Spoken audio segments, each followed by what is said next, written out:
Assalamualaikum warahmatullahi wabarakatuh. Selamat pagi Bapak Ibu semua. Salam Om Swastiastu, Namo Buddhayo, salam kebajikan, dan salam sejahtera bagi kita semua. Sebelum memulai acara ini, izin boleh saya pantun untuk pagi ini. Silakan Bu Aina. Nanti bilang cakep ya Bu. Pantun dulu kita pagi ini. Nasi ketan ditambah ragi. Cakep. Jadikan tape buat nostalgia. Hadirin sekalian, selamat pagi. Semoga selalu sehat walafiat. Satu lagi pantunnya. Singgah sebentar di rumah Basir, meminta tomat dan pepaya. Untuk Anda yang telah hadir, salam hormat dari saya. Baiklah, perkenalkan saya Aina Zahra Parinduri selaku Master of Ceremony pada pagi hari ini dalam acara webinar dengan tema Desain Webinar Modern, Strategik, Inovasi, dan Adaptasi Metodologi di Era Digital. Baiklah, berikut susunan acara pada pagi hari ini. Pertama adalah pembukaan. Yang kedua adalah menyanyikan lagu Indonesia Raya. Ketiga adalah pembacaan doa. Keempat, pembacaan profil ICMI. Kelima adalah sambutan dari Ketua Umum ICMI. Keenam adalah warta dari ICMI. Ketujuh adalah pemaparan webinar. Habis itu baru sesi diskusi dan penutup. Baiklah, Bapak Ibu yang saya banggakan, marilah kita bersama-sama menyanyikan lagu Indonesia Raya. Kepada kepada operator, kami persilahkan.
Baiklah, terima kasih.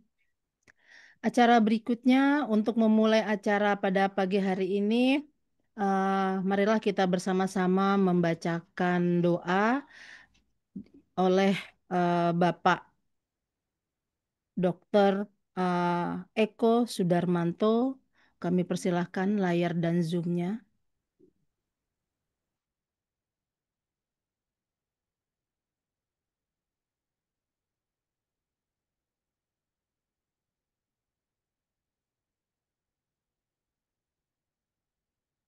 Beliau sudah hadir.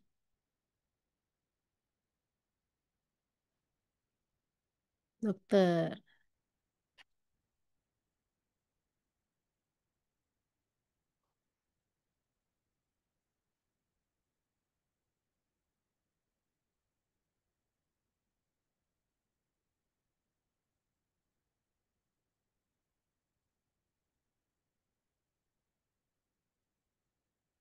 Hmm, mohon dibantu untuk operator. Apakah Dokter Eko Sudarmanto? Dokter Ada, Eko? Bu. Ada. Pak Eko Ada. ada. Oh iya.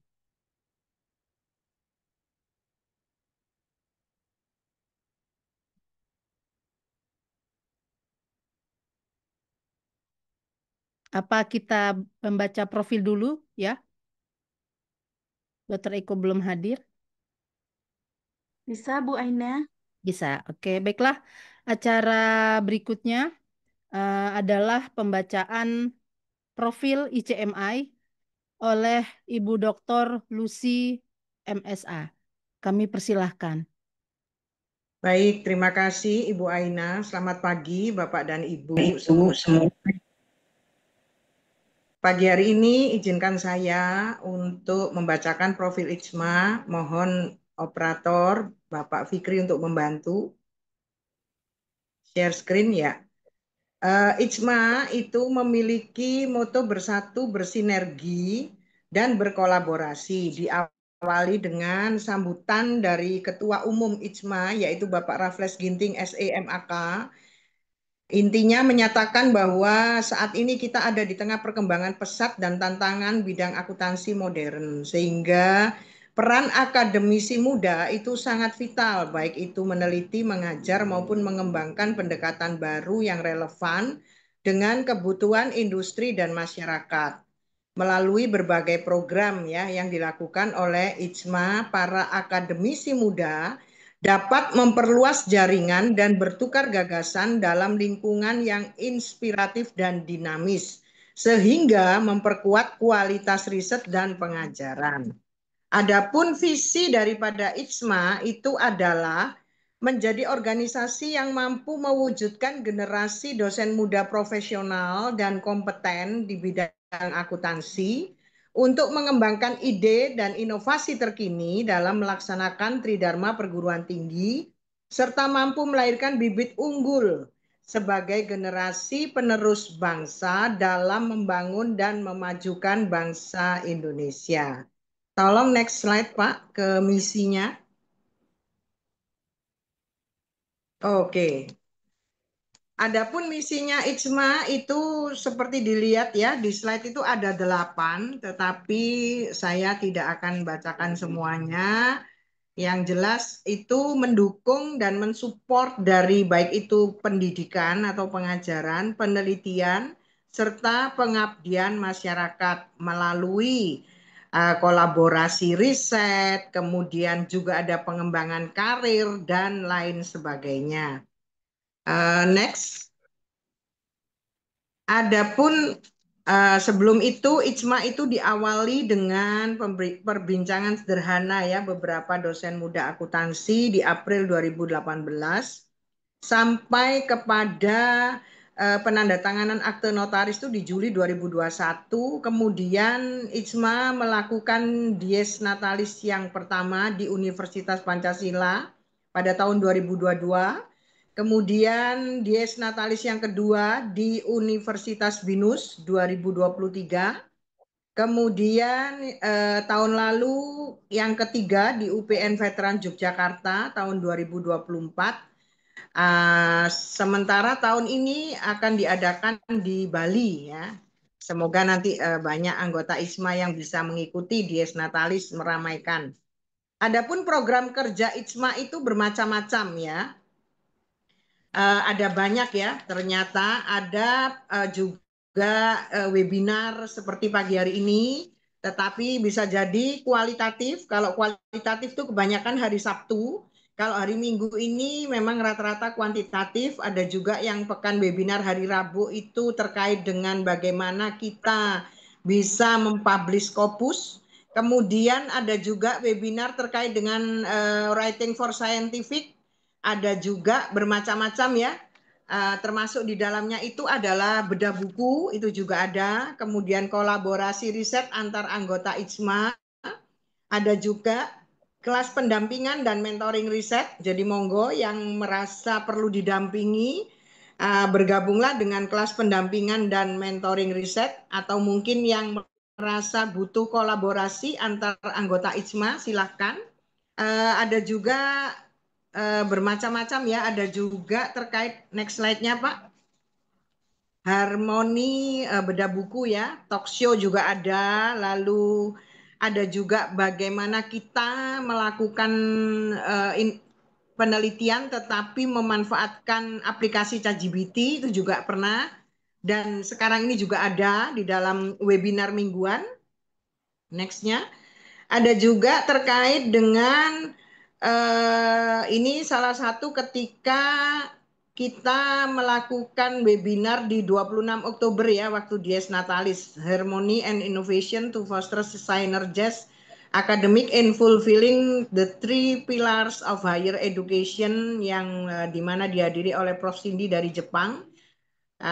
Kemudian ada juga online webinar berupa etika penelitian, serta ini yang terakhir itu adalah International Conference yang diselenggarakan 5 Oktober dan 6 Oktober. Itu ya. Kemudian nextnya Pak, struktur Badan Pengurus Harian, ketua umumnya adalah Bapak Raffles Ginting, disertai dengan wakilnya Bapak Yanuar Nugroho. Kemudian ada sekretaris umum, sekretaris eksekutif, sekretaris 1 sampai 3. Lalu bendaharanya juga ada 2 ya. Jadi badan BPH-nya daripada IJMA. Kemudian ada juga staf ahli. Nextnya Pak. Staf ahli ini ada dikepalai oleh Ibu Ika Swasti Putri, kemudian ada staf khusus Ketua Umum Bapak Ima Dewi Dihartawan, staf khusus Ketua Umum Muhammad Ilyas Junjunan, serta ada staf ahli tata kelola dan mitigasi risiko. Banyak sekali ya, kalau untuk staf ahlinya itu ada 4 ya timnya untuk tata kelola dan mitigasi risiko. Next slide. Kemudian ada sekitar 17 departemen ya, dimulai dari Departemen Penelitian dan Inovasi sampai kepada bidang kategori kewilayahan ya. Jadi tidak perlu khawatir, ada juga Departemen Urusan Internasional dan Luar Negeri. Begitu banyak ya untuk kepala departemennya. Next slide. Ada juga ketua tim kerja IJMA ya, antara lain saya sebagai tim kerja bedah buku, ada tim kerja Satgas Pendidikan dan Anti Korupsi, tim kerja Satgas PPKS, tim kajian etik penelitian, tim perencanaan strategis, serta tim kajian ADART dan penjamin kualitas organisasi.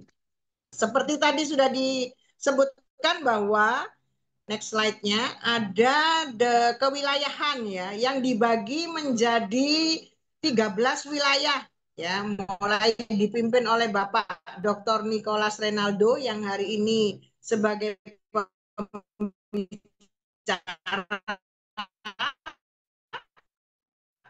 sampai kepada koordinator itu ya. Next slide. Jadi tunggu apa lagi?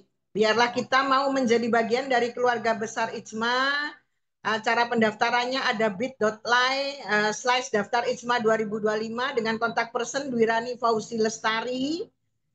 Dan kalau ada kesulitan, narah hubungnya dapat menghubungi Bapak Agustinus Winoto. Next slide-nya. Ya, next slide-nya ada. Iya, itu ada Bapak Agustinus Winoto, kemudian ada Bapak Ima Dewi Dihartawan ya, serta ada emailnya ijma.nasional@gmail.com, ada juga IG, silahkan bergabung, tunggu apalagi, banyak sekali benefit yang bisa kita nikmati, termasuk di dalamnya adalah webinar pada pagi hari ini. Terima kasih, selamat pagi, saya kembalikan kepada Ibu Aina.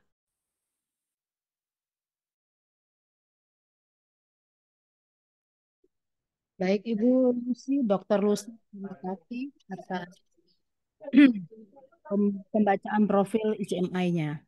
Baiklah, berikutnya adalah Untuk memulai acara pada pagi hari ini, eh, kita bersama-sama untuk pembacaan doa yang dibacakan oleh Bapak Dr.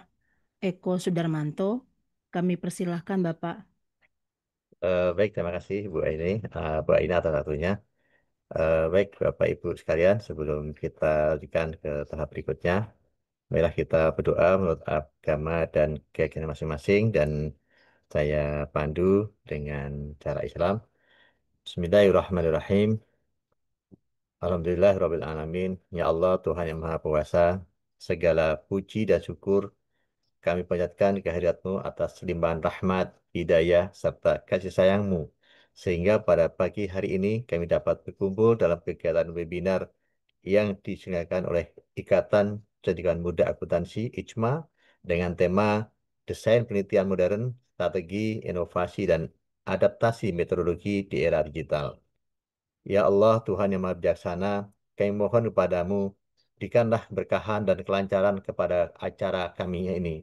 Bimbinglah para pengurus ISMA agar selalu ikhlas, profesional, dan bijaksana dalam menjalankan amanah organisasi demi kemajuan ilmu pengetahuan dan akuntansi di masa depan.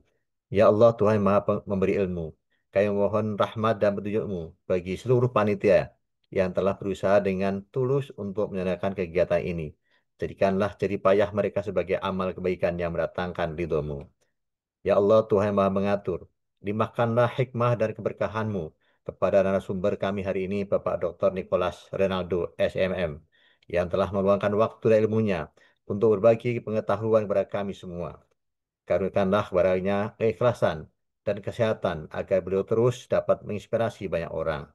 Ya Allah, Tuhan Maha Mendengar, kami mohon keselamatan, keberkahan, dan kemanfaatan ilmu bagi seluruh peserta kegiatan ini.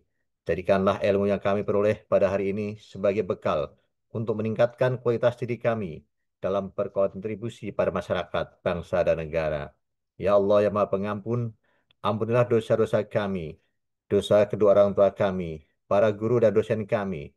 Hindarkanlah kami dari rasa sombong atas ilmu yang kami miliki, dan jadikanlah kami pribadi yang rendah hati, serta selalu haus akan pengetahuan.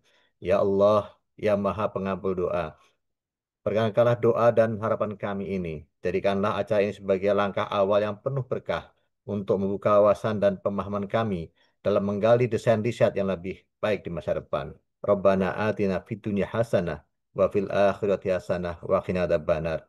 Walhamdulillahirabbil alamin. Assalamualaikum warahmatullahi wabarakatuh. Waalaikumsalam warahmatullahi wabarakatuh. Terima kasih Bapak Eko Sudarmanto atas pembacaan doanya. Mudah-mudahan pada pagi hari ini kita bersama-sama mendapatkan ilmu yang berkah. Amin. Amin, amin. Bagi semuanya. Baiklah, acara berikutnya adalah sambutan dari Ketua Umum ISMA, yaitu Bapak Raffles Ginting, yang kebetulan pada pagi hari ini berhalangan hadir. Beliau akan diwakilkan oleh Bapak Agustinus Winoto, SE MAK Certified DA. Kami persilahkan Bapak Agustinus. Ya, baik. Selamat pagi, Bapak dan Ibu sekalian. Terima kasih, Bu Selamat Aina, pagi. sudah memperkenalkan. Ya, Bapak dan Ibu, mohon izin mewakili dari para Flash yang kebetulan pagi hari ini berhalangan. Izin menyampaikan salam hormat. Yang pertama kepada Bapak Dr. Nicholas Renaldo, selaku pembicara webinar pada pagi hari ini. Kepada Ibu Dwi Prihatini, selaku moderator pada acara pagi hari ini.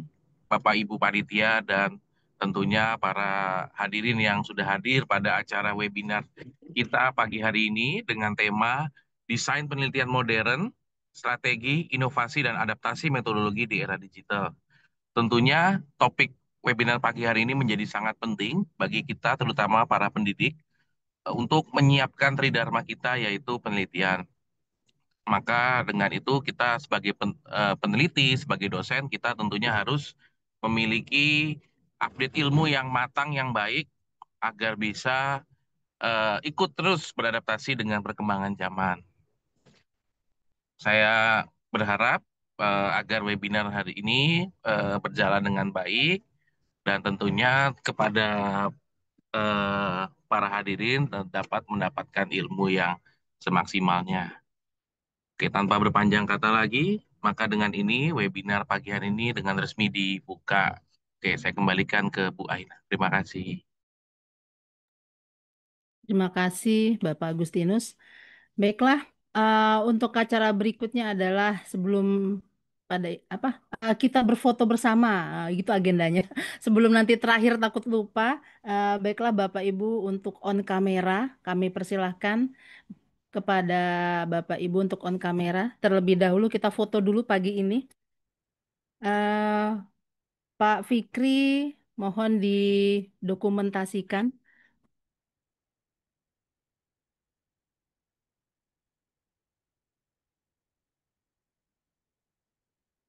Apa bisa, Pak Ya, Fikri? baik, bisa Bu. Bisa, oke, siap. Oke, Yang baik. Silakan Bapak Ibu untuk menyalakan kameranya sejenak. Oke, 3, 2, 1. Oke, sekali lagi. 3, 2, 1. Oke, baik Bu, sudah. ya, terima kasih Pak Fikri. Baiklah, acara berikutnya adalah Warta ICMI yang mengingat dalam 1 minggu atau 1 pekan ini kita ada berbagai kegiatan ICMI seperti mohon untuk Pak Fikra ya bagi layar. Oke, ICMI adalah bersatu, bersinergi, berkolaborasi. Habis itu terima kasih untuk slide keduanya. Terima kasih kepada narasumber yang akan memberikan sharing ilmu pada hari ini yaitu Bapak Dr. Nicholas Renaldo SEMM beserta moderatornya yaitu Ibu Dwi Prihartini SEMSC.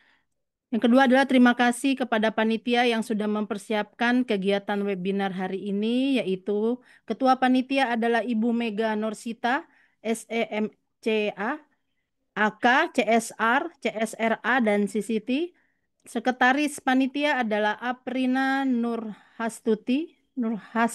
Hestli, mohon maaf. SEMAK, MC adalah saya, Aina Zahra. Moderator adalah Ibu Dwi Prihartini. Pembaca doa Dr. Eko, pembaca profil Dr. Lucy, humas dan publikasi Ibu Anita, dan operator Bapak Ahmad Fikri. Baiklah, terima kasih juga kepada peserta yang berpartisipasi dalam webinar hari ini. Berikutnya, kita ada beberapa door prize yang menarik ya. Tolong diisi nanti kita share link presensi dan link evaluasi.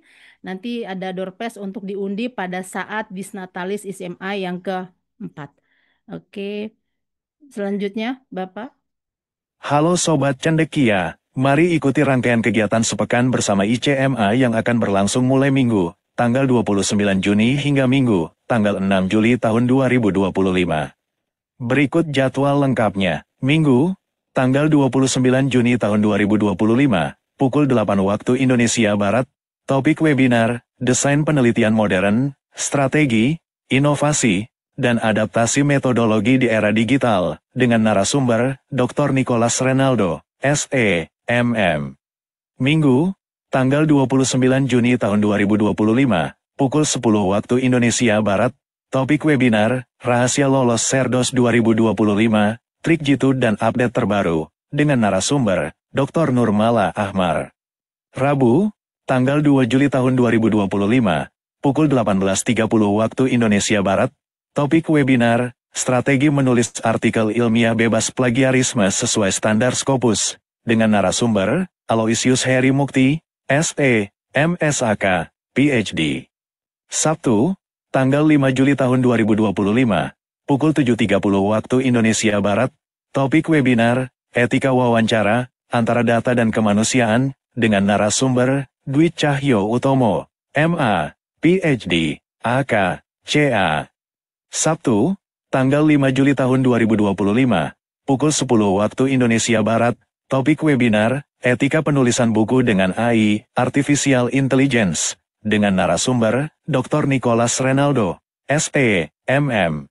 Minggu, tanggal 6 Juli tahun 2025, pukul 8 waktu Indonesia Barat, topik webinar, Desain Penelitian Kuantitatif Terkini, Strategi Modern dalam Membangun Riset yang Valid dan Relevan, dengan narasumber, Profesor Dr. Teresia Dwi Hastuti, SE, MSI, AK, CA, CPA, CGAA.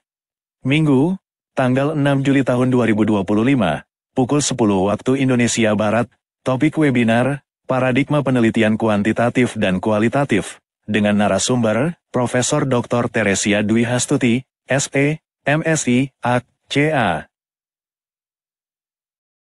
CPA, CGA, dan Profesor Dr. Lilik Purwanti, MSI, AK, CA. Jangan lewatkan kesempatan untuk memperkaya wawasan dan jaringan akademikmu. Sampai jumpa di kegiatan ICMA. Baiklah, terima kasih Bapak IAI yang telah memberikan eh, penjelasannya. Baiklah, acara berikutnya adalah perkenalan moderator kita. Ini ada Ibu Dwi Prihatini. Eh, untuk profilnya, Pak Fikri minta tolong.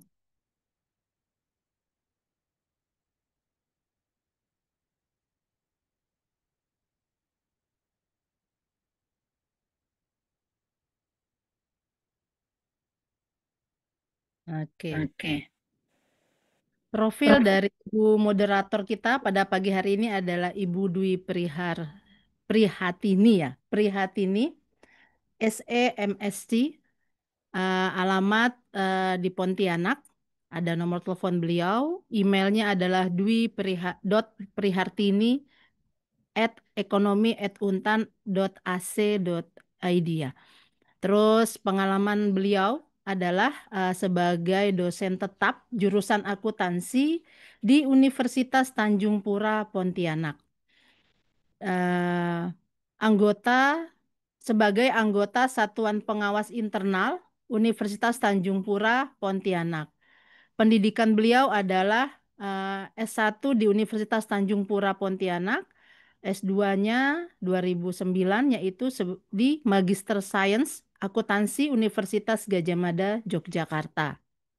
Berikut adalah publikasi yang telah beliau publikasikan ya, yaitu Perspektif Pentagonal Fraud Teori dalam Analisis Pengaruh Dampak Elemennya terhadap Fraud Laporan Keuangan pada IDX BUMN 20 Bursa Efek Indonesia periode 2017 sampai 2020.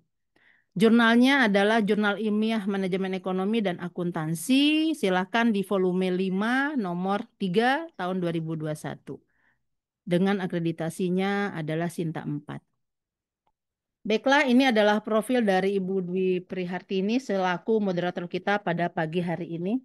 Baiklah Bapak Ibu yang berbahagia dan saya banggakan, marilah kita memulai pada acara hari ini, webinar pada pagi ini dengan tema Desain Penelitian Modern, Strategik Inovasi dan Adaptasi Metodologi di Era Digital. Acara saya berikan kepada Ibu Dwi Prihartini selaku moderator pada pagi hari ini. Kami persilahkan.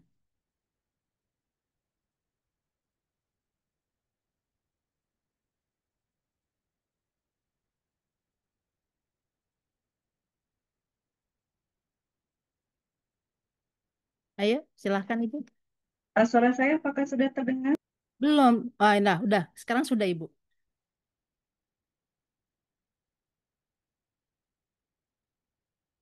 Ibu, suaranya menghilang lagi. Mohon maaf.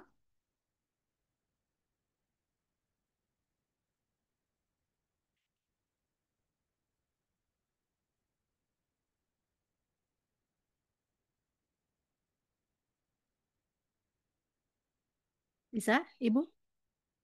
Silahkan. Belum. Belum, Ibu. Belum terdengar suaranya.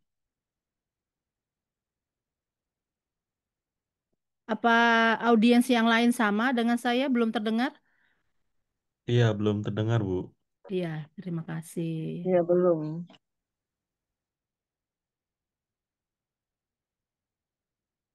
Mungkin agak tadi terdengar sedikit apa agak di ini ada kabelnya atau apanya.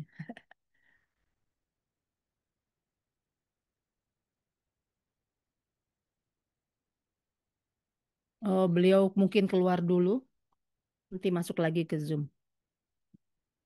Baiklah, pada pagi hari ini berikut juga ada Bapak Dr. Nicholas selaku pembicara pada pagi hari ini. Beliau telah hadir juga bersama-sama di Zoom hari ini. Baik, apa suara saya sudah terdengar, Ibu? Mohon maaf. Ya, sudah Ibu, silahkan. Ya, mohon maaf ada gangguan jaringan ini sepertinya, Ibu ya. Ya, mari silahkan. Assalamualaikum warahmatullahi wabarakatuh. Assalamualaikum warahmatullahi wabarakatuh. Ya, terima kasih Ibu Aina Zahra ya. Baiklah, sekarang kita akan memasuki webinar Desain Penelitian Modern, Strategi Inovasi dan Adaptasi Metodologi di Era Digital.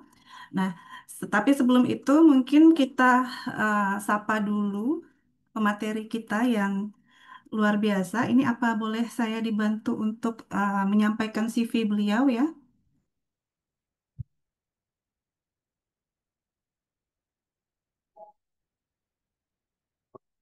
Atau saya bacakan saja?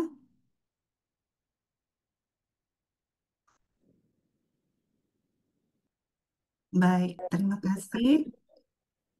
Selamat pagi, Bapak Nicholas Renaldo.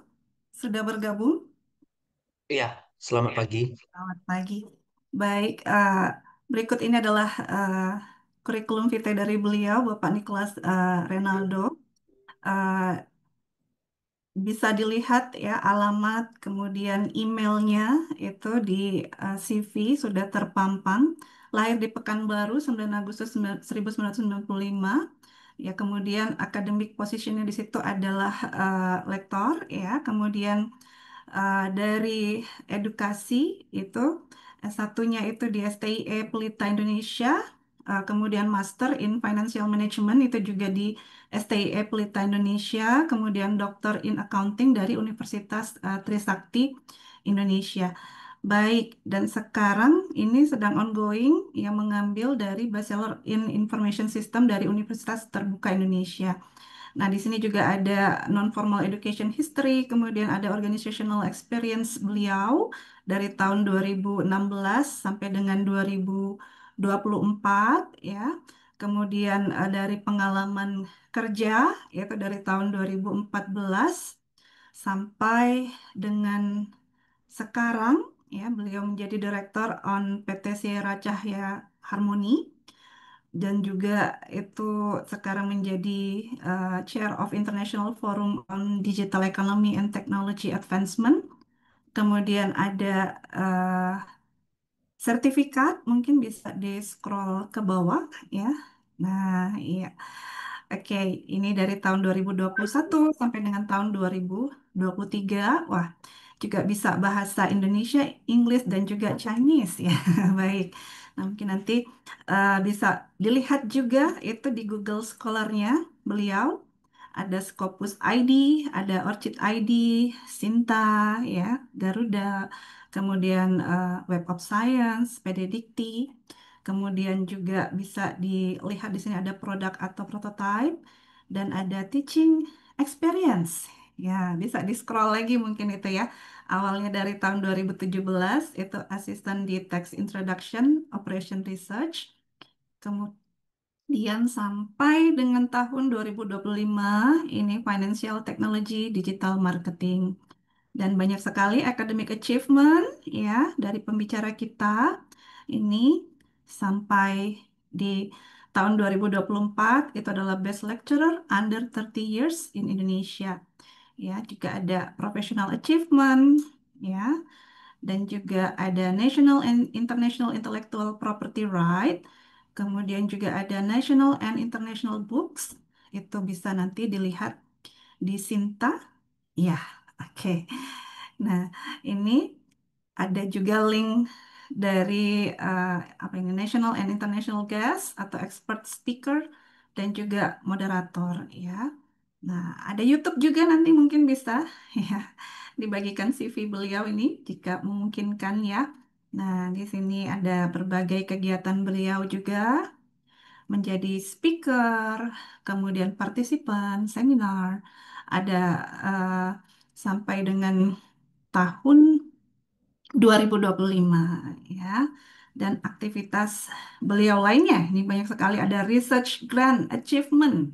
Nah, ya mungkin bisa di-scroll lagi ke bawah ya, research grant achievementnya dari tahun 2020 ini peningkatan kepuasan kerja, kinerja guru melalui komitmen budaya organisasi, motivasi, dan gaya kepemimpinan guru SLTA sederajat di Kabupaten Rokan Hilir. Sampai kita scroll ke bawah, banyak sekali ini ya, sampai di tahun terakhir 2024. Nah, juga ada Community Service Grant Achievement dari tahun 2021 sampai tahun 2024. Ya, itu nanti bisa dilihat linknya di sinta.kemdikbud.go.id ya. Dan juga ada Intellectual Property Right ini dari tahun 2024 ya. Dari tahun 2023 sampai tahun 2024 ya.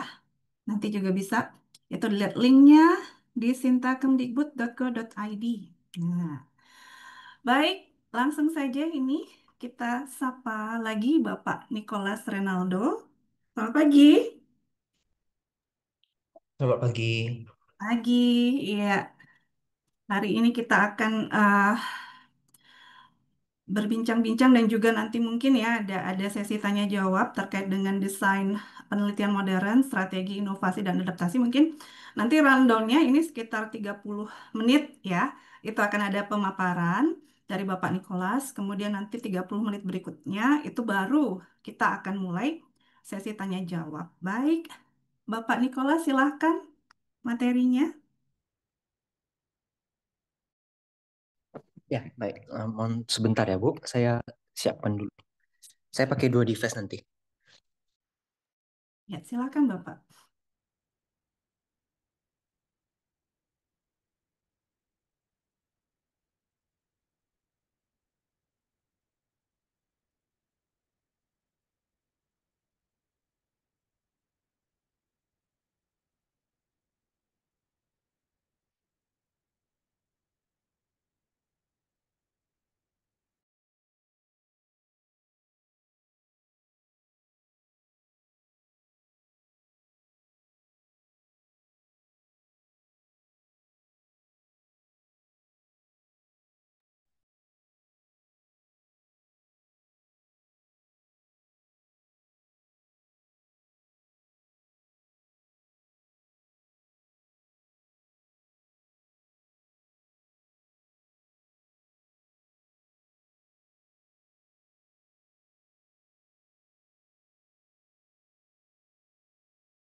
Oke, selamat pagi Bapak Ibu.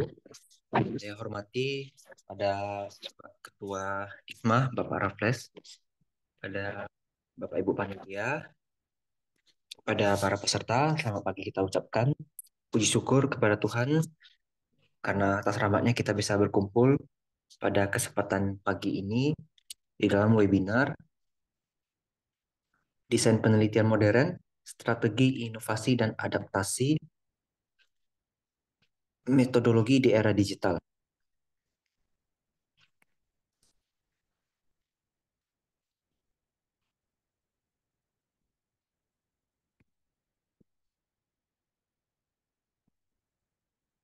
Oke, kita masuk ke materi.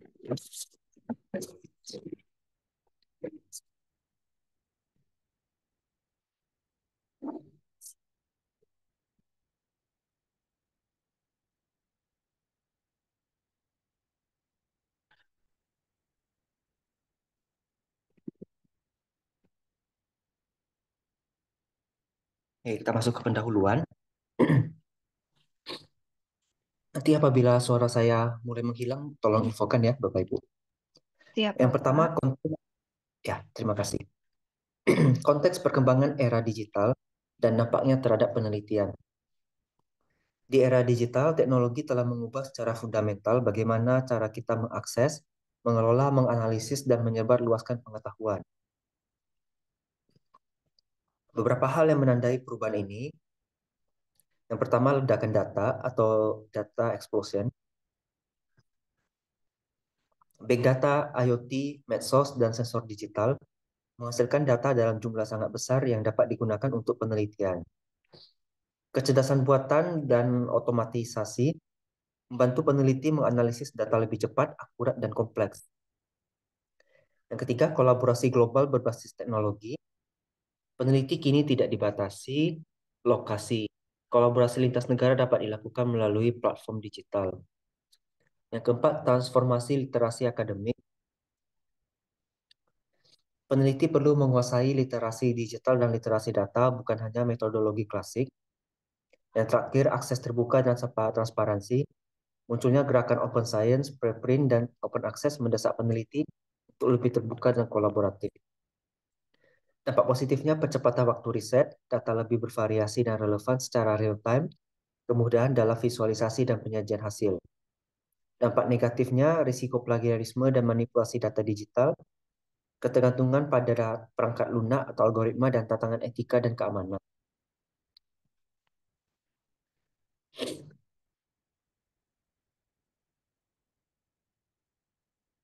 Tantangan dan peluang dalam desain penelitian modern. Tantangannya ketidaksiapan peneliti menghadapi kompleksitas data digital, kesenjangan literasi digital antar peneliti atau institusi, adaptasi metodologi tradisional agar sesuai dengan konteks digital, misalnya survei online dan wawancara langsung. Keempat, overload informasi, sulit menyaring informasi yang valid dan relevan. Yang kelima, etika penelitian digital, validitas data internet, anonimitas, dan privasi. Peluangnya data lebih besar dan bervariasi, bantu eksplorasi pertanyaan baru. Teknologi pendukung riset seperti AI untuk analisis konten, natural language program untuk teks, drone untuk observasi lapangan. Yang ketiga, platform kolaborasi, Google Scholar, ResearchGate, GiveUp, Mendeley, dan lainnya membuka jaringan riset yang lebih luas. Yang keempat, model riset adaptif seperti design thinking, real-time analysis, agile research design, dan memungkinkan pendekatan lebih responsif yang relevan. Berikutnya, tujuan dan relevansi topik untuk akademisi dan praktisi. Tujuannya itu yang pertama memberikan pemahaman tentang desain penelitian modern yang kontekstual dengan dunia digital. Kedua, menunjukkan cara berinovasi dan beradaptasi dalam metodologi penelitian untuk menghasilkan riset yang berkualitas tinggi, relevan, dan berdampak. Tujuan ketiga, Bapak Ibu, untuk berkolaborasi, jadi mendorong arah akademisi dan praktisi untuk kolaborasi terbuka dan eksploratif dalam menghadapi perubahan zaman. Relevansi akademisi ini meningkatkan kemampuan menyusun proposal riset kompetitif dan berbasis digital, bantu mahasiswa menyesuaikan kurikulum dan tugas akhir dengan pendekatan yang lebih aktual, dan meningkatkan kualitas publikasi melalui pendekatan riset berbasis teknologi. Relevansi untuk praktisi itu menjadikan hasil riset lebih aplikatif, terukur, dan cepat diimplementasikan dalam dunia nyata, meningkatkan daya saing organisasi melalui pendekatan riset yang berbasis data digital, dan menumbuhkan budaya inovatif yang mengambil keputusan berbasis riset. Berikutnya, Bapak Ibu, kita masuk ke strategi desain penelitian modern. Terjadinya perubahan paradigma penelitian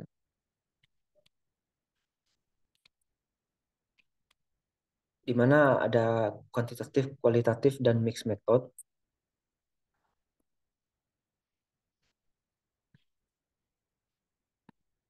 Paradigma tradisional dan modern yang kalau kuantitatif itu masih kuat digunakan, namun kini memanfaatkan otomasi analisis statistik seperti software R, Python, SPSS, dan SmartLS. Kemudian penelitian kualitatif bergeser ke digital etnografi, analisis medsos, dan wawancara daring dengan tools seperti NVivo dan Atlas TI.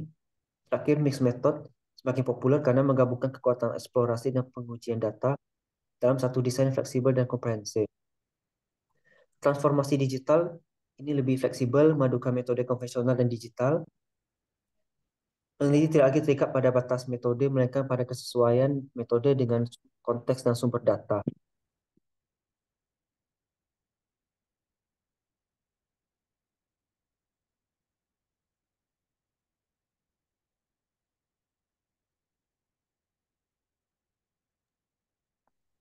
Berikutnya, strategi integratif, interdisipliner, kolaboratif berbasis data.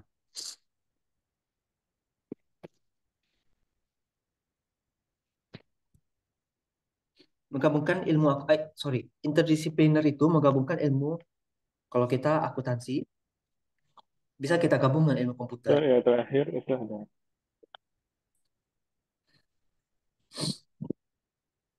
Bisa kita gabung dengan psikologi dengan data science, pendidikan, dan teknologi AI.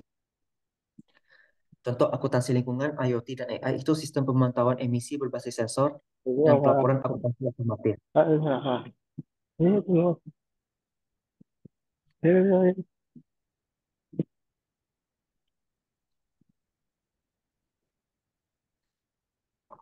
Yang kedua, kolaboratif. Itu kolaborasi antar universitas, antar negara, dan antar akademisi industri. Ini meningkatkan relevansi dan keberlanjutan riset melalui open innovation dan co-creation. Ketika berbasis data, data menjadi fondasi utama penelitian modern.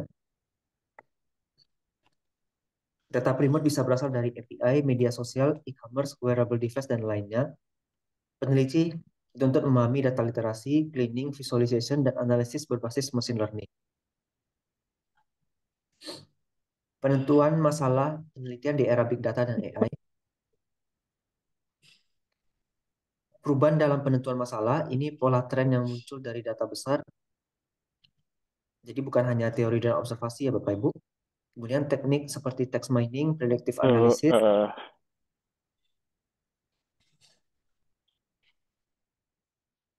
dan unsupervised learning dapat digunakan untuk menemukan gap atau anomali. Prinsip baru, masalah penelitian ini harus relevan secara digital, dukungan data yang kuat, dan berpotensi menghasilkan solusi berbasis teknologi atau sistem cerdas.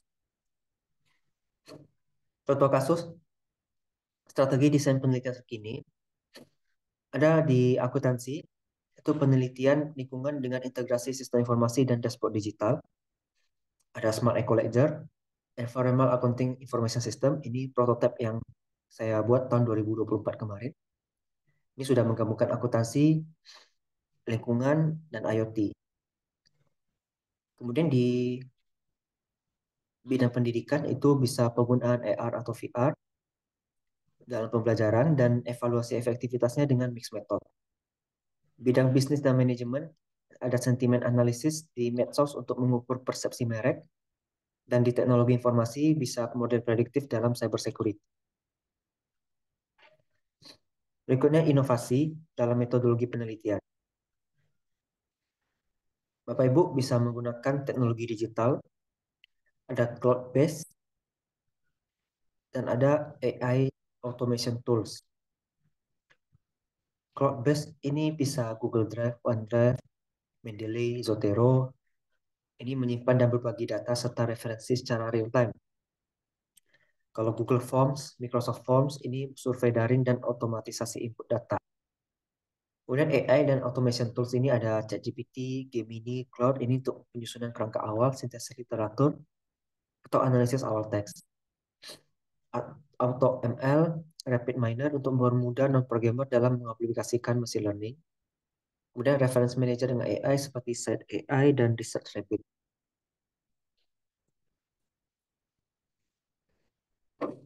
Ini ada integrasi software penelitian. Lalu kuantitatif ada SPSS, AMOS, TLS, Tata, Excel, GISP. Kualitatif ada juga mixed method, statistik, dan visual, literatur data sekunder, dan AI support. Bisa Bapak Ibu melihat. Sebagian besar kita sudah sering dengar ya. Apalagi untuk AI support, sekarang ChatGPT untuk sangat kuat itu pengaruhnya. Kalau literatur kita masih Mendeley kebanyakan.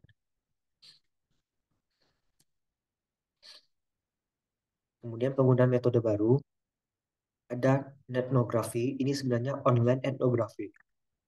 Contohnya seperti studi perilaku komunitas online, seperti pengguna TikTok, Reddit, atau komunitas e-learning. Cocok untuk penelitian budaya digital, perilaku konsumen, atau gerakan sosial. Kemudian digital etnografi, ini observasi digital terhadap praktik kehidupan digital masyarakat. Bisa menggunakan e-wallet di kalangan Gen Z. Kemudian sentiment analysis, ini analisis opini publik di Twitter, Facebook, Review Marketplace, menggunakan NLP dengan Python atau tools seperti Lexalytics, Monkey Learn. Kemudian machine learning untuk klasifikasi data, prediksi tren, pengelompokan clustering, dan deteksi anomali. Contohnya prediksi kinerja perusahaan, perilaku belanja konsumen, atau risiko audit.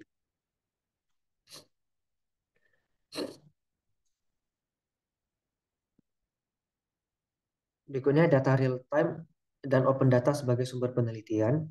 Sumber data untuk open data yang populer itu ada World Bank Data, Data Google ID, Kaggle, Google Dataset Search, UN Data, Statista. Kalau data medsos itu bisa Twitter API, YouTube Analytics, dan Google Trends. Manfaat real-time data ini memberikan gambaran aktual dan konseptual, cocok untuk studi fenomena sosial, ekonomi, maupun lingkungan. Diperlukan keahlian pengolahan data besar atau big data skills.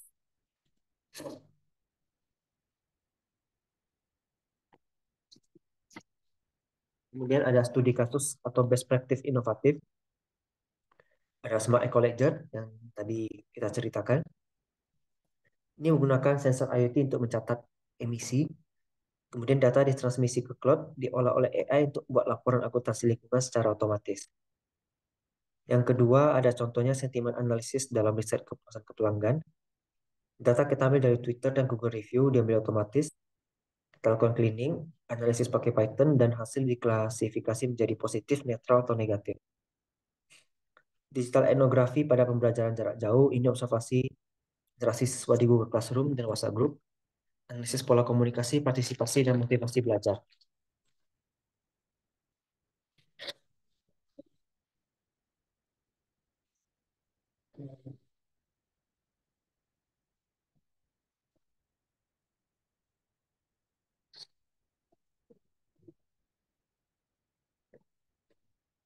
Berikutnya, adaptasi peneliti terhadap era digital.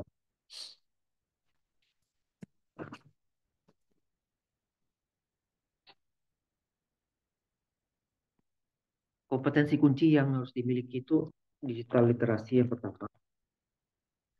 Kita memahami teknologi dasar seperti cloud, storage, manajemen referensi digital,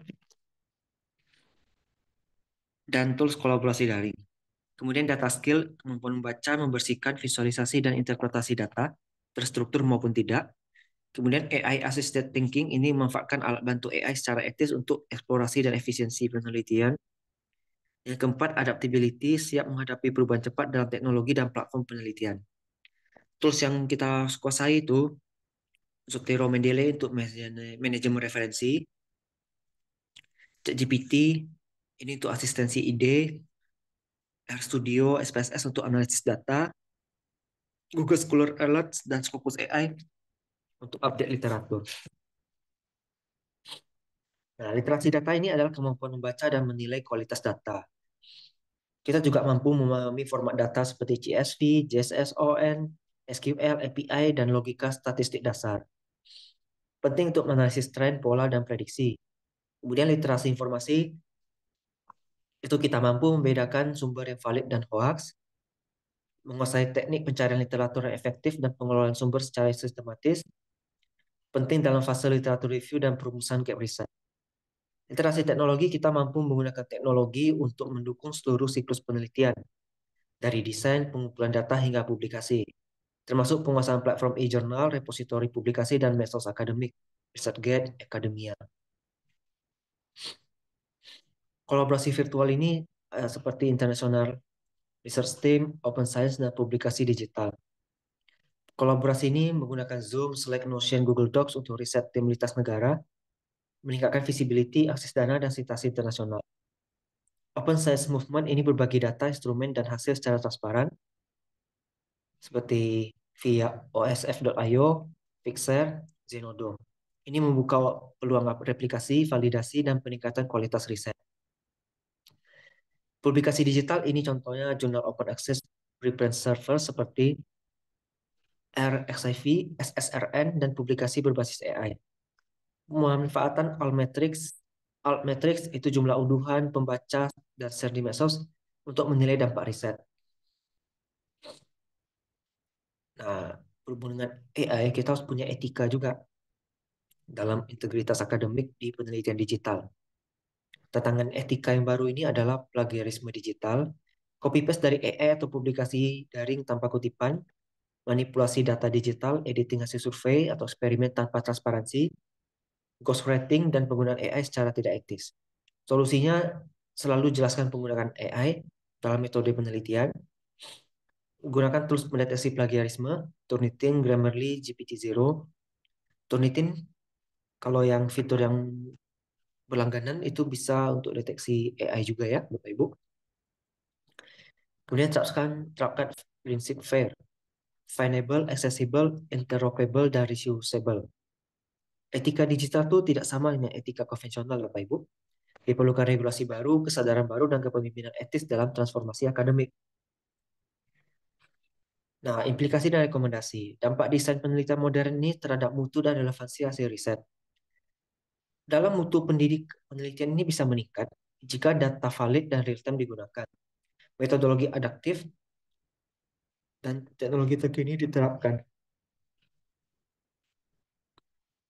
Peneliti mampu menghubungkan hasil riset dengan kebutuhan nyata masyarakat, industri, atau kebijakan.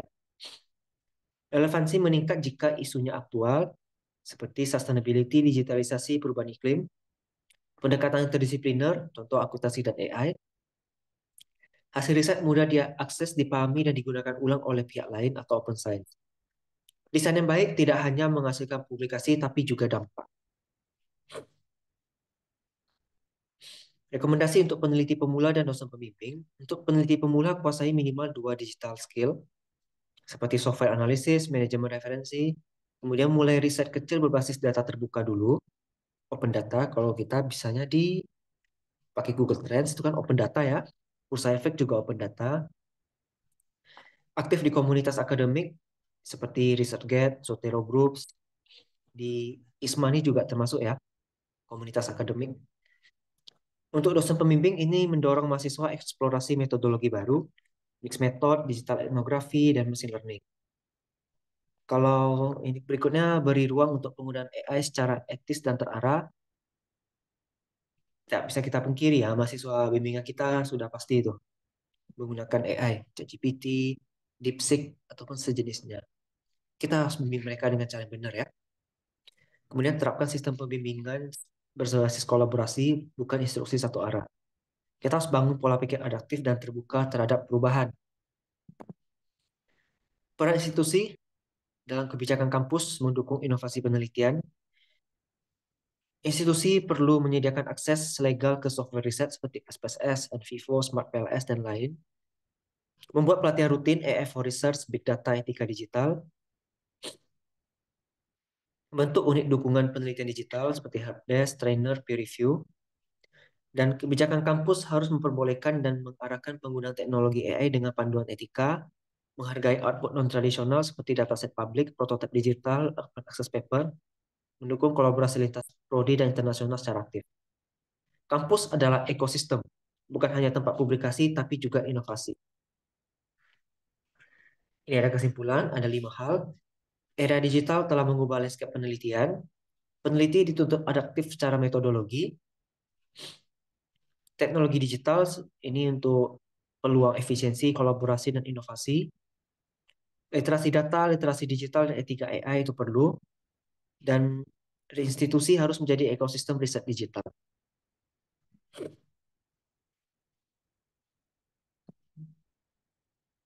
Ini ada sedikit refleksi bahwa desain penelitian tidak lagi statis tapi dinamis.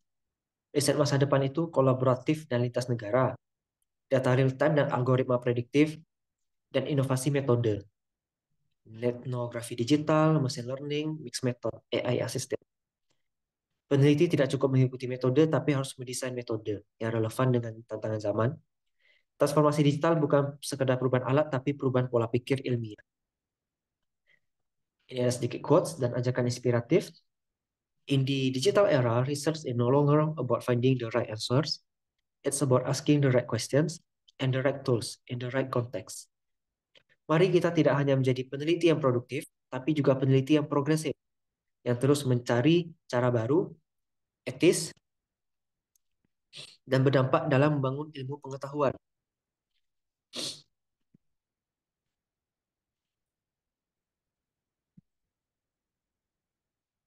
Jangan takut bereksperimen dalam riset.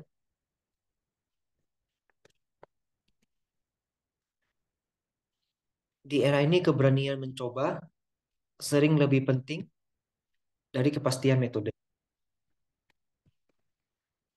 Sekian dapat saya sampaikan. Mohon izin saya kembalikan kepada Ibu Moderator. Terima kasih. Baik, terima kasih atas materinya. Ya, menarik sekali terkait dengan desain ya, desain penelitian.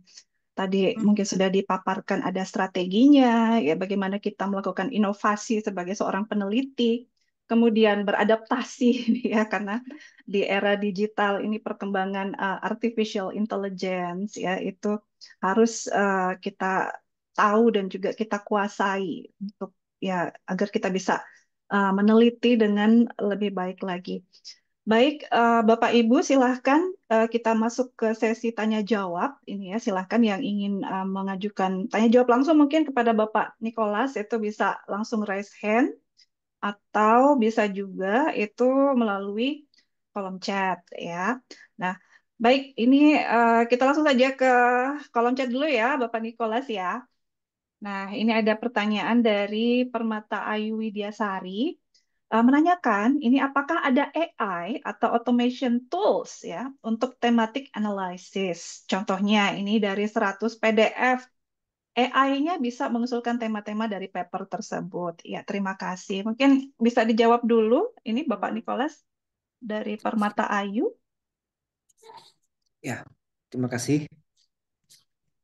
Kalau AI tools yang bisa seperti itu, coba ya, saya coba searching juga. Karena Ya, kalau biasanya pakai berbayar ini Pak ya. Kalau yang berbayar, iya. sampai 100 berbayar. Mm-mm. Jadi langganannya itu bisa ada yang tahunan gitu kan ya, ada yang bulanan. Nah, itu. Atau bisa juga itu beli di marketplace. Nah, ini gimana ini Pak Nicholas kalau kita beli di marketplace itu kan masih apa ya ibaratnya tentang data kita itu mungkin kurang aman itu Pak ya kalau kita beli yang di marketplace biasa tanpa adanya kontrak maksudnya kita eh, mengikuti kontrak dengan marketplace-nya itu yang dia jualan lepasan itu loh Pak. Kan ada juga AI yang seperti itu yang dijual seperti itu. Ya, banyak-banyak seperti itu. Mm-mm. Kalau kita misalnya nih pakai ChatGPT ya, itu Mm-mm. kan dibatasi maksimal 10 dokumen saja. Itu Ya, yang berarti berbayar kan atau yang tidak Pak? Yang gratisan ya? yang gratis. Mm-mm. Tapi nanti akibatnya akun kita akan di reset 12 jam. Artinya Mm-mm. 12 jam kita nggak bisa pakai lagi karena gratis. Iya. Mm-mm. Setelah itu, setelah 12 jam kita bisa pakai lagi. Nah, jadi selama saat kita upload itu 10 paper misalnya, barusan kemarin saya coba, saya upload 10 Mm-mm. paper, coba kan. Mm-mm. Habis itu tapi tidak bisa lagi upload. Mm-mm. Selanjutnya ya saya hanya bisa ketik-ketik biasa aja, nggak bisa lagi upload file di ChatGPT itu. Nah, Iya. kalau dari 10 file itu saja sih sudah bisa ya untuk dapatkan tema-tema. Dan kita kata kuncinya minta dideteksi sesuai dengan topik penelitian kita atau bidang ilmu kita. Nanti AI yang bantu seleksi. Kalau tools yang lain, saya ada ketemu ini ada AI PDF Research Assistant. Saya belum pernah pakai. Mm-mm. Kemudian, bentar ya, saya cari lagi. Kalau yang sudah pernah Bapak pakai apa Pak? Masih ChatGPT. ChatGPT ya. Kalau saya itu pernah memakai yang kalau untuk ini ya mapping gitu ya, itu saya pernah pakai Skyspace, tapi itu memang berbayar ya. Kemudian untuk misalkan untuk mapping itu sangat membantu juga. Itu mungkin saya pernah pakai Jenny ya, Jenny AI. Nah itu untuk membantu juga. Kemudian kalau mapping ini mungkin Pak yang ditanyakan dari Permata Ayu itu ya, karena Hmm, dia mau mencari tema gitu ya, dari paper-paper gitu kan ya. Mm-mm. ya. Berikutnya ada ketemu juga Mm-mm. GPT-nya untuk Advanced Data Analysis. Kemudian ada Scholarly, ada Semantic Scholar, ada Gensim, plus bertopik ini Python Libraries, ada Zotero, Zotero Plugins, Zotfile, dan Zotero Notes, ada Elicit, Mm-mm. Ya, ada IBM Watson Discovery. Ini ada beberapa tools AI-nya untuk Ibu Permata Ayu ya. baik. Mudah-mudahan bisa membantu itu ya untuk melakukan tematik analisis itu ya. Nah, jadi untuk mencari tema gitu ya Pak ya. Baik. Mungkin ada lagi yang ditanyakan ini eh, ini dari Tom, ini Pak Tom menanyakan juga, gitu ya, apakah ada AI yang bisa melakukan review dari jurnal yang kita tulis dan akurat reviewannya, seperti reviewer profesional, gitu ya.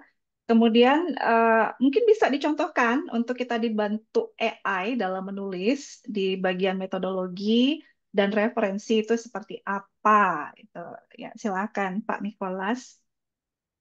Ini pertanyaannya dari Bapak Tom, ya. Review dari Kalau jurnal iya, kita tulis. iya. Ya, terima kasih Pak Tom. Kalau ChatGPT yang biasa itu bisa Pak. Mm-mm. Kita upload, balikan cuma satu file ya. Kalau satu file harusnya tidak masalah. Nanti kita bikin promptnya begini. Tolong review artikel jurnal ini, berikan komentar-komentar yang perlu kita upgrade dalam jurnal. Seperti itu, seperti kalimatnya. Nanti akan keluar hasil-hasil reviewnya, mana yang harus kita tambah. Biasanya dia akan menuliskan apa yang jadi keunggulan paper kita. Kemudian dia akan menuliskan juga apa yang harus ditambah dari paper kita. Baik. Nah, ini izin nimbrung ini ya, Pak Nicholas ya. Kalau kita misalkan mengupload proposal kita yang sudah kita tulis gitu ya sampai mungkin selesai gitu ke dalam ChatGPT atau dalam alat AI yang lainnya. Nah, ini terkait dengan keamanan data itu bagaimana kira-kira ya, Pak Nicholas ya? Karena kan ketika kita mengupload, apakah nantinya itu ya sudah kita upload itu bisa dibaca oleh orang lain ataukah dijamin kerahasiaannya, apalagi kalau misalkan kita itu cuma memakai yang fitur gratisan. Nah, ini ya itu mungkin Pak pertanyaan dari saya gitu yang terkait dengan keamanannya itu bagaimana ya Pak kira-kira? Ya, kita kalau upload seharusnya aman. Karena kita kan login akun email ya, Bapak Ibu, Mm-mm. untuk bisa memanfaatkan fitur AI-nya. Kalaupun yang modelan kita ketik di Google, cari AI misalnya untuk plagiarisme dan sejenisnya, itu kan banyak yang gratis ya, tanpa perlu Ya. Mm-mm. registrasi akun. Tapi di bawahnya juga mereka ada tulis ya, bahwa ini tidak masuk ke repositori. Mm. Ya, bisa benar, bisa tidak, kita tidak tahu. Tapi kalau dia registrasi pakai akun, sebagian besar sejauh ini yang saya ketemu itu masih aman. Asalkan tidak ada data yang bocor. Atau akun kita tidak dipakai oleh orang lain. Kurang lebih seperti Mm. itu. Berarti Jadi akun masih aman. sharing itu Pak ya yang mungkin berbahaya itu ya. Ya, kalau akun sharing pasti Mm-mm. bahaya. Karena biasa kan di uh, marketplace itu banyak itu yang sharing account gitu kan ya. Ya, Nah, itu.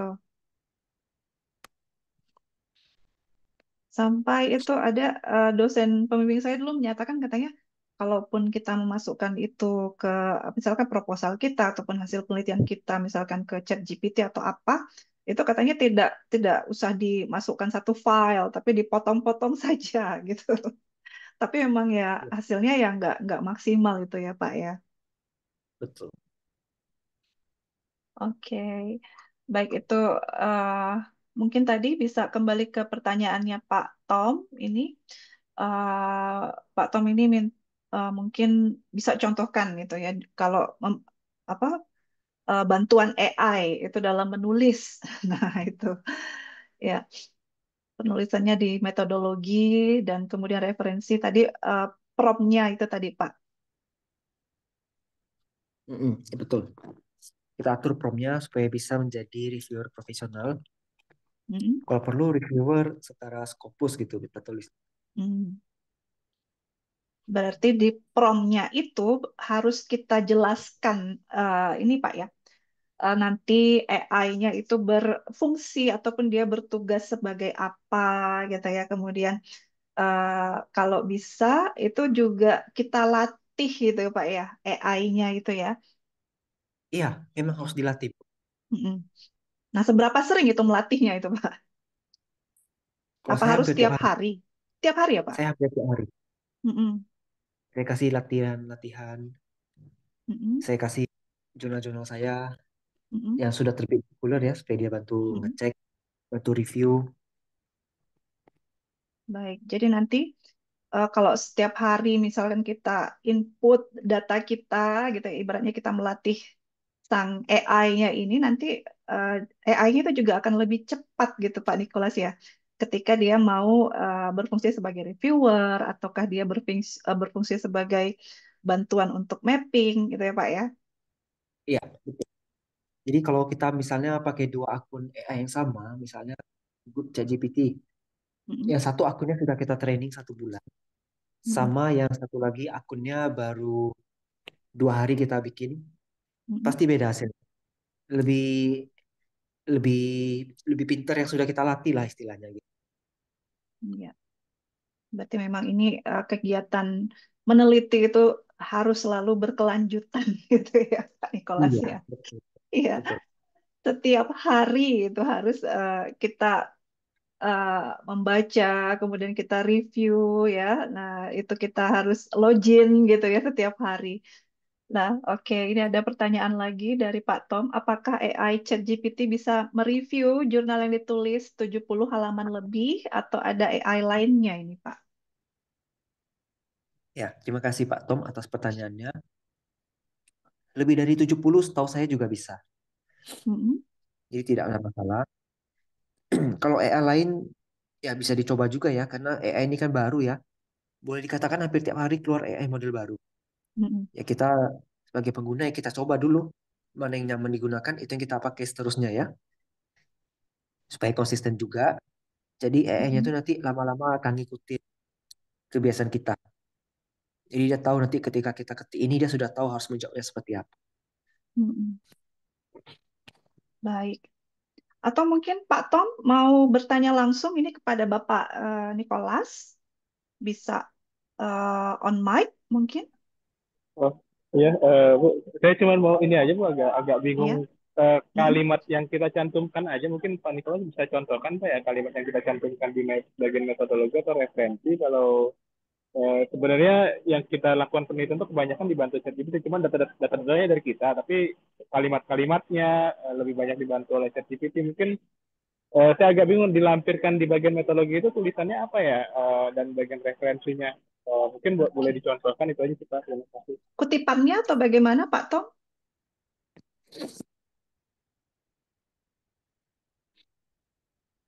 Ketika ini kan membuat artikel penelitian ini ya Pak Tom ya. Baik. Iya, koneksinya mungkin sudah terputus ya. begitu Pak Nikolas tadi terkait dengan bagian metodologi gitu ya, atau bagian referensinya. Karena biasanya kan kalau kita itu mensubmit artikel kita ke jurnal misalkan Scopus, itu kan mereka langsung melakukan ini ya screening plagiarism, screening AI, itu apalagi kalau yang top tier dan juga Scopus Q1 itu mereka sudah langsung terhubung dengan cross reference. Nah, itu jadi nanti langsung keluar gitu kan. Ini misalkan plagiarisme sesuai dengan jurnal ini gitu kan ya. Nah, tolong nanti dibetulkan dulu, kemudian disubmit lagi. Nah, itu kan ada juga dari jurnal yang seperti itu gitu ya. Langsung terdeteksi gitu bagian-bagian mana saja yang mungkin terindikasi plagiarisme, jurnalnya apa, kemudian juga nanti misalkan kalau AI-nya itu dia lebih dari berapa persen, nah itu juga biasanya nanti ada terindikasi bahwa tulisan kita itu dihasilkan atau di-generate dari AI. Nah, itu mungkin Pak Nikolas bisa dibantu itu terkait bagaimana itu mencantumkan. Kalau dari Pak Tom ini menanyakan mencantumkan disclosure-nya itu. Ya, sebenarnya di awal sebelum kita mengupload, kita ketik dulu, tolong Anda menjadi reviewer selevel Scopus. Kemudian kita upload paper.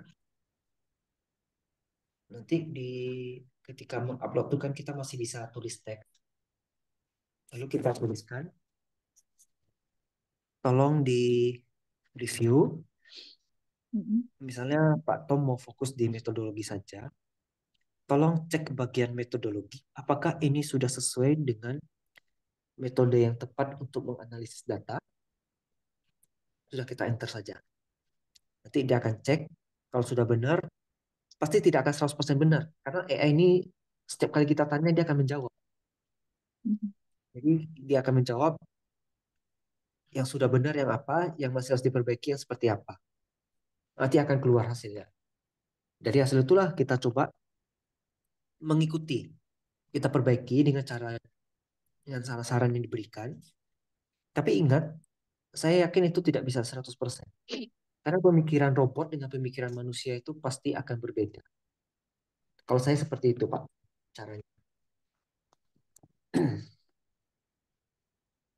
Baik, semoga bisa membantu ini ya Pak Tom. Atau mungkin ada lagi yang mau ditanyakan? Maksud saya gini, apa mungkin boleh dicontohkan kalimat di bagian metodologinya atau bagian referensi kita kalau misalnya yang jurnal kita buat ini sebenarnya seluruhnya hampir semuanya dibuat ChatGPT, cuman data-datanya memang dari kita, pemikirannya dari kita, cuman pembuatan kalimat itu mungkin dari ChatGPT itu mungkin boleh ya. Bagaimana Baik. mencantumkan di metodologinya kalimatnya itu ya bahwa kita menggunakan itu gitu loh. Baik, berarti terkait dengan konsen Pak ya? Iya konsen ya benar. Konsennya di, ya, oke. di jurnal kita itu gitu. Iya. Sebenarnya data-data dari kita semua sih, terus itu pemikiran dari kita, cuman kalimatnya kan mungkin ChatGPT itu lebih bagus ya membuat kalimat ya, dia yang Iya. membuat gitu. Ya. Ya, baik. Mungkin terkait dengan editor ini Pak ya, notes itu ya, terkait kita menyampaikan konsen itu terhadap Ya, apa di dalam paper yang kita sudah, tuh Bu. ya, apa yang sudah kita tulis ketika kita mau submit. Nah, itu mungkin bisa ditampilkan kalau seperti cover letter mungkin ya, Bapak ya. Nah, itu. Ya, mungkin bisa Kalau dibantu Pak Nikolas. Kalau cover letter itu bukannya kita menuliskan apa yang menjadi keunggulan penelitian ini, apa yang jadi novelty-nya, tinggal penelitian kita ini layak untuk diterbitkan di jurnal tersebut ya. Ya, biasanya juga itu belum, misalkan jurnal ini belum pernah dipublish di apa, artikel kita belum pernah dipublish di jurnal manapun itu kan biasa juga dimasukkan ke cover letter. Nah, terkait dengan konsen, ini apakah bisa juga dimasukkan ke cover letter, Pak Nikolas, atau kita harus buat lagi? Karena kan memang ya setiap jurnal itu kan berbeda-beda ya. Ada yang cuma menyampaikan nanti bisa dimasukkan file tambahan di cover letter gitu kan, atau ada juga jurnal itu dia punya satu file tersendiri itu untuk konsennya gitu Pak. Mungkin dari pengalaman Pak Nicholas bagaimana itu terkait dengan konsen kita terkait dengan AI ini? Oh, ya kita harus baca dulu di panduan atau di author guidelines. Mm-mm. Jurnal ini mengizinkan tidak pakai AI. Ya. Sebagian masih 50-50 ini.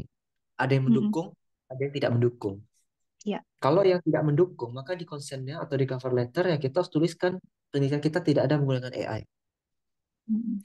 Sebaiknya kalau memang tidak mengizinkan pakai AI ya kita jangan pakai AI. Itu cari masalah nanti. Nanti kalau Mm-mm. ketahuan AI detector pasti akan ditolak. Ujung-ujungnya kita kerja 2 kali. Ya. Nah, kalau kita ketemu jurnalnya yang mengizinkan menggunakan AI, kita harus jelaskan AI-nya dipakai untuk apa saja. Misal, Mm-mm. AI-nya dipakai mencari data. Saya rasa mencari data tidak masalah ya. Karena kan ada Mm-mm. ketika kita mencari data, ya kadang sih data fiktif juga ya. Tapi kita bisa minta AI, tolong tampilkan real link atau link asli dari data tersebut. Itu bisa. Saya berapa kali coba cari data, saya minta dia tolong tampilkan link. Jadi Mm-mm. data yang muncul, di bawahnya ada tulisan kecil bps.go.id ya, atau dari bi.go.id. Nah, itu bisa. Berarti kan bagus. Karena kalau kita cari data lewat Google, kadang kan terlalu umum ya. Mau Ya. cari yang terlalu spesifik, sulit. Kalau pakai AI spesifik bisa, tapi kadang takutnya datanya manipulasi. Jadi kita harus pakai link yang asli. Kita minta ChatGPT cantumkan link asli. Yang kedua, kalau misalnya kita ada pakai di literatur review, kita cantumkan juga di konsennya bahwa AI Mm-mm. ini digunakan untuk mendapatkan teori yang relevan dengan penelitian. Itu tidak masalah. Yang penting teorinya nanti dikutip juga. Misalnya kita teori agency, itu kan Jensen McLean. Kutip dari situ Mm-mm. ya sudah, nggak apa-apa. Tapi kan kita misalnya tidak tahu nih, penelitian ini cocoknya pakai teori apa. AI hanya menyarankan teorinya agency. Atau pakai teori Modigliani Miller untuk teori keuangan Mm-mm. gitu. Bisa juga AI untuk di metodologi, itu juga tidak masalah karena metodologi secara umum itu sama ya, mirip, hanya perlu penyesuaian saja. Nah, kalau untuk hasil dan pembahasan, untuk hasil sebaiknya kita buat sendiri. Kalau pembahasan diperlukan misalnya ada ketemu suatu fenomena atau paradoks yang kita bingung, kita minta AI analisis, ya itu tetap kita harus validasi dan kita tulis juga nanti di concernnya. Kalau untuk kesimpulan, saran itu kita bisa sendiri ya, tanpa perlu AI. Mm-mm. Kalau saya sarankan seperti itu, Pak Tom. Bu Dwi juga ya. Ya, baik, terima kasih. Semoga bisa membantu ini ya terkait dengan tadi concern dan cooperator. Jadi termasuk pada strategi kita ketika kita mau mempublikasikan artikel kita, tadi pertama kita harus memilih dulu dari jurnalnya, itu ya Pak Nikolas ya, jurnal yang Ya. sesuai. Bagaimana dengan penelitian kita? Apakah kita banyak menggunakan AI? Itu kan karena kalau di Scopus itu juga ada yang jurnalnya membolehkan penggunaan AI sampai dengan 70% atau bahkan yang benar-benar 100% bahwa jurnal artikel ini dibuat oleh AI. Nah, itu juga ada jurnal-jurnal yang seperti itu. Jadi memang harus melihat di bagian author details gitu ya terkait bagaimana kita nanti mau mempublikasikan artikel kita ya. Bu, saya mau tambahkan, Bu. Ya, Biasanya silakan hanya di bawah Ibu lima belas Indrajani. persen Bu, yang Mm-mm. untuk AI dan similarity. Nggak boleh di atas Ya, itu.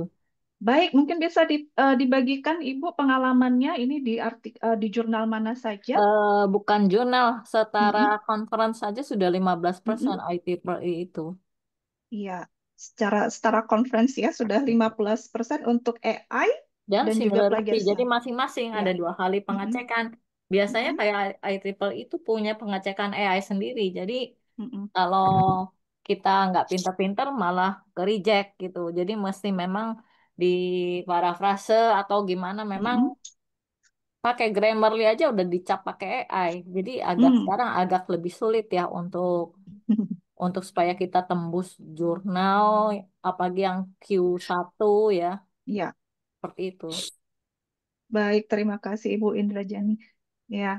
Memang ini suatu tantangan kita ya di era digital itu bagaimana terkait dengan strateginya yang harus kita miliki dan juga tadi ya kita harus beradaptasi juga tadi ada yang mensyaratkan ada yang mensyaratkan 15%, ada juga yang mensyaratkan mungkin kalau bukan di Scopus itu ya ada yang mensyaratkan 20%. Nah, atau eh, berbeda-beda ya tergantung dengan publishernya. Ya, baik. Terkait dengan hal ini, bagaimana pendapat Pak Nikolas ketika Iya, kita mau saya setuju. mensubmit gitu ya? Iya, saya setuju. Jadi memang AI itu harus ada detektornya sekarang nih. Wajib. Mm-mm. Karena kalau 100% dibuat oleh AI, validitas penelitiannya diragukan itu. Iya, Kalau 14% sebenarnya sangat ketat itu kalau 15% menurut saya ya. Untuk Turnitin similarity masih di 25%. Ya kalau AI di 15% berat itu saya rasa. Mungkin bisa dibuat kebijakan ya kalau di Indonesia kan belum ada ya. Ini kedepannya harus ada. Dan saya baru tahu juga Ibu Indrijan ini di Indonesian Artificial Intelligence Society ya. Barusan beliau WA saya. baik. Berarti untuk berjaga-jaga memang ya Pak Nikolas ya, kita harus menurunkan level dari ini ya, keterbacaan AI dan juga tadi plagiarismenya itu sebelum kita submit ya. Karena kalau misalkan sudah kita submit, biasanya nanti mereka deteksi, kemudian mereka unsubmit, kita harus betulkan lagi, kita harus submit lagi gitu ya Pak ya. Baik. Nah, mungkin ada satu pertanyaan lagi di sini yang ingin raise hand atau sepertinya sudah terjawab semua. Ini Pak Nikolas di kolom chat ya. Materinya tadi juga sudah eh, disampaikan oleh panitia, itu ada di kolom chat juga, nanti bisa diunduh gitu ya. Oke. Nah, terkait dengan waktu ini mungkin ya, tadi kita sudah berbincang-bincang juga terkait dengan desain penelitian, strategi, inovasi ya.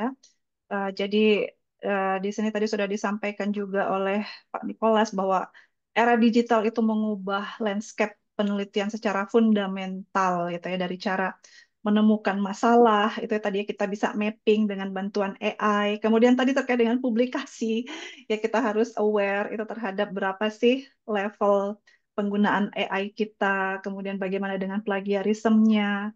Nah, karena ya kita juga harus beradaptasi, kita bisa berinovasi dengan berbagai macam AI, itu ya ada peluang efisiensi riset ya, jadi lebih mudah. Tetapi juga ketika publikasi ini ternyata ya ada kesulitan juga yang menjadi sebuah tantangan bagi para peneliti karena ya harus berjibaku tadi dengan level dari penggunaan AI-nya itu ya dan juga level plagiarism. Baik, ini karena keterbatasan waktu juga, Pak Nikolas, mungkin ada lagi yang mau disampaikan sebagai penutup terhadap peserta webinar pada pagi hari ini. Iya, boleh. Ya, sebenarnya penutupnya tadi udah di PPT juga tuh ya. Oh Tapi ya, nggak apa-apa saya. baik. Oke, kita tidak hanya menjadi peneliti yang produktif, tapi Mm-mm, juga peneliti yang progresif, terus mencari cara baru, etis dan berdampak dalam membangun ilmu pengetahuan. mm-mm. Jangan takut bereksperimen dalam riset. Di era digital ini, keberanian mencoba sering lebih penting dari kepastian metode. Di sekian dapat saya sampaikan. Semoga bermanfaat untuk kita semua. Terima kasih. Selamat pagi. Baik, terima kasih Pak Nikolas, sehat selalu. Demikian tadi webinar kita ya di pagi hari ini terkait dengan desain penelitian modern, strategi inovasi dan adaptasi. Nanti mungkin materinya bisa di-share lagi oleh panitia dan jangan lupa itu sudah ada link presensinya ya di kolom chat. Baik, terima kasih bagi peserta webinar dan juga mohon maaf apabila ada penyalahan penyampaian dari saya di pagi hari ini. Wassalamualaikum warahmatullahi wabarakatuh. Saya kembalikan kepada MC. Baik, terima kasih Bu Dwi Prihartini dan Bapak Nikolas atas materinya pagi hari ini yang cukup menarik ya. Akhirnya kita tahu, oh AI bisa seperti itu ya. Saya baru juga tahu bisa diklik gitu ya, mencari berapa tingkat kesalahan atau. Baiklah, terima kasih. Acara berikutnya adalah acara penutup. Sebelum saya menutup webinar pagi hari ini, izinkan saya, boleh ya, saya berpantun lagi. Tadi pagi kan saya sudah berpantun membuka, sekarang pantun untuk menutup. Jangan lupa ya Bapak Ibu bilang cakep. Wah. Pergi bertaman syah ke galeri seni. Cakep. Cakep. Pulangnya membawa souvenir kain. Cakep. Acara hari ini sampai di sini dulu.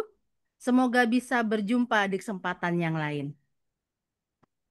Tidak terasa kita sudah sampai di penghujung acara. Kepada Bapak Ibu yang sangat luar biasa sekali untuk berpartisipasinya pada kegiatan kita dari awal sampai akhir ini. Mudah-mudahan apa yang kita dapatkan pada hari ini menjadi manfaat untuk kita semua dan juga menjadi nilai kebaikan pun juga dapat menjadi bekal bagi kita semua ilmunya. Untuk itu saya Aina Zahra Parinduri sebagai MC pamit undur diri. Mohon maaf apabila ada yang kurang berkenan. Terima kasih. Wassalamualaikum warahmatullahi wabarakatuh.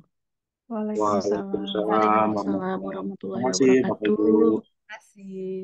Sehat selalu. Terima kasih.